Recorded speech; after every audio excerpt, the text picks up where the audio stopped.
Halo guys, balik lagi sama saya Farid Fatur Rahman. Sebenarnya sih saya bingung mau bikin konten apa, tapi ketika saya cari di internet tentang time travel, betapa kagetnya saya guys. Wah guys, seorang pria yang jatuh koma dan bangun di tahun 3000-an. Seperti apa ceritanya? Oke, kita langsung aja masuk ke ceritanya.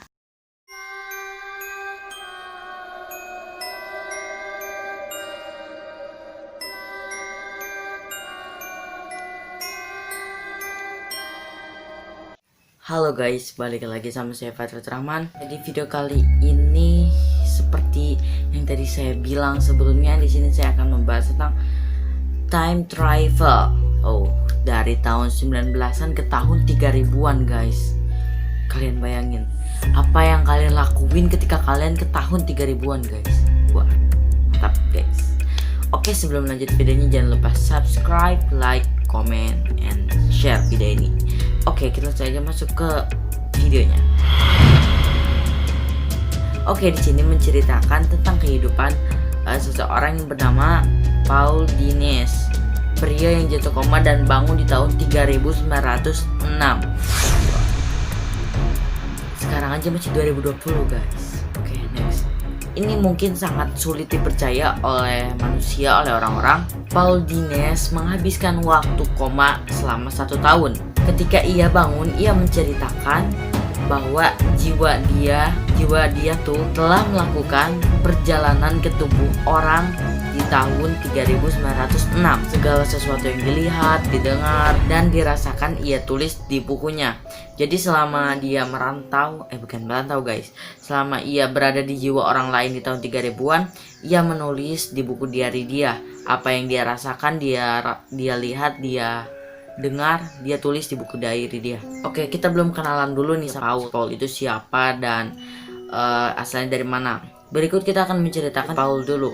Paul sendiri adalah profesor yang hidup pada awal tahun 19-an di Swiss. Ia tak pernah memiliki cita-cita menjadi penulis dan tidak berharap mengalami kejadian tersebut. Pada tahun 1921, Paul menjadi korban dari wabah Lethargis.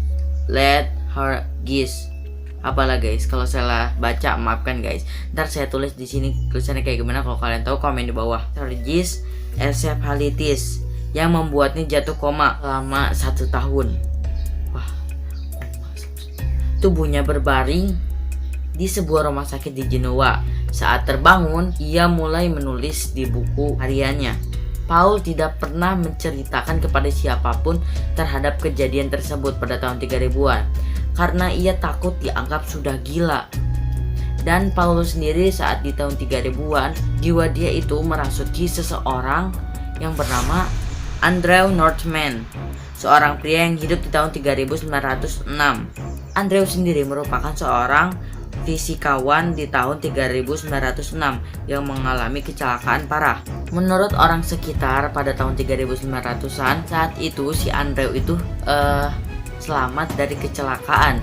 Tetapi saat ia bangun dari pingsannya, orang-orang sekitar tidak mengenali bahasa si Andrew tersebut. Ya, karena bahasa yang digunakan itu adalah bahasa yang digunakan Paul pada tahun 19-an. Jadi seperti yang saya bilang sebelumnya, bahwa si Paul itu masuk ke tubuh seorang fisikiawan pada tahun 3900-an. Jadi jiwanya si Paul itu masuk ke dalam tubuh si Andrew tersebut. Dan selama bangun dari pingsannya juga, si Andrew ini tidak mengenali salah satu dari keluarganya. Dan ia tak bisa tidur sama sekali. Ia terus-menerus terjaga karena ya aneh lah guys lah. Masih tahun 19-an saat ia bangun sudah ada di tahun 3000-an guys. Kalau kalian kejadian seperti itu, apa yang kalian lakukan guys? Komen di bawah.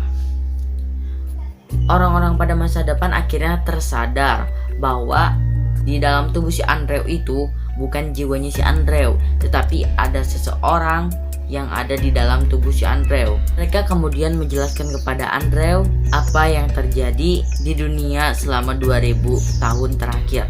Jadi si Andrew ini dijelaskan atau diberitahu sama orang-orang sekitar terhadap 2000 tahun terakhir. Menurut manusia masa depan, di masa itu terdapat spesies baru manusia bumi bernama Homo occidentalis novus.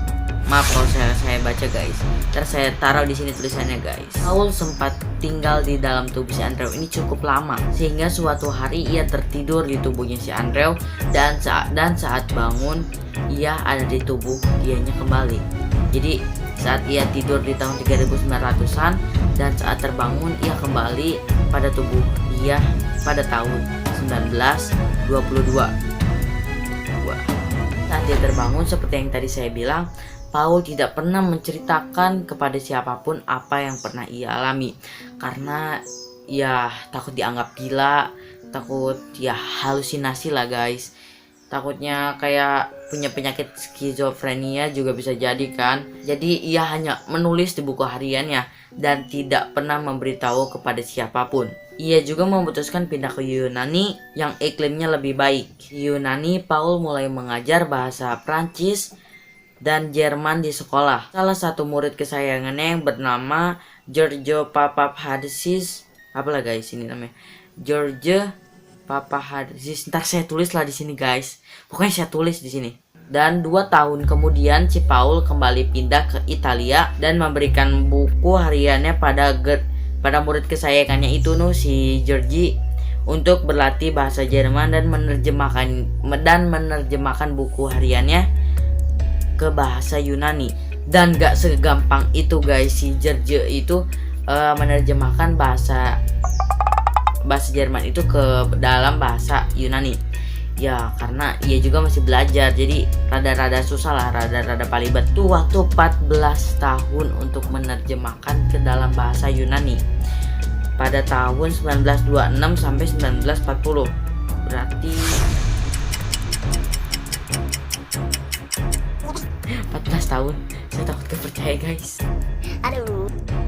Oke next, bagi George untuk menerjemahkan buku hariannya tersebut, ia mengira pada awalnya buku tersebut adalah buku novel, bukan buku harian. Namun setelah membaca secara seksama, George menyadari bahwa yang ditulis atau yang diberikan gurunya tersebut sebuah diary yang isinya tidak masuk akal atau sangat sulit dimengerti, bukan dimengerti sih, sangat sulit dipercaya. Dan Paul sendiri itu meninggal pada tahun 1924 karena TBC. Tepat 98 tahun yang lalu, Paul Amadeus Dines, itu nama lengkapnya guys, mengalami koma yang sangat lama karena setahun mengidap penyakit misterius. Ketika bangun dari koma, dia sudah berada 1 tahun ke depan, yaitu 1922. Jadi dia itu koma pada tahun 1921. Dan saat ia terbangun, ia sudah ada di tahun 1922. Banyak pengetahuan yang dia peroleh dan informasi berharga bagi dia.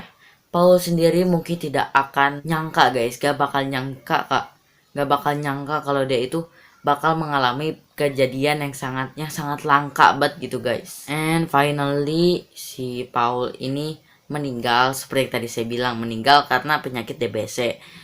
Dan saya nggak bakal ulangin lagi buku diary itu dikasih ke siapa dan bla bla bla, karena ceritanya udah selesai. Karena saya udah rangkum sempitnya guys. Semoga mudah cepat dimengerti bagi kalian dan semoga bisa mengisi luang kalian guys. Oke, terima kasih sudah menonton. Jangan lupa subscribe, like, comment, and share guys. Oke, by the way, next video saya akan bahas apa lagi guys. Kalian juga bisa komen di bawah. Oke, menurut kalian cerita ini gimana? Menarik atau enggak? Apakah kalian percaya dengan cerita ini? Menurut saya sih percaya, nggak percaya sih guys. Kalau kalian gimana? Komen di bawah. Oke. Terima kasih sudah menonton.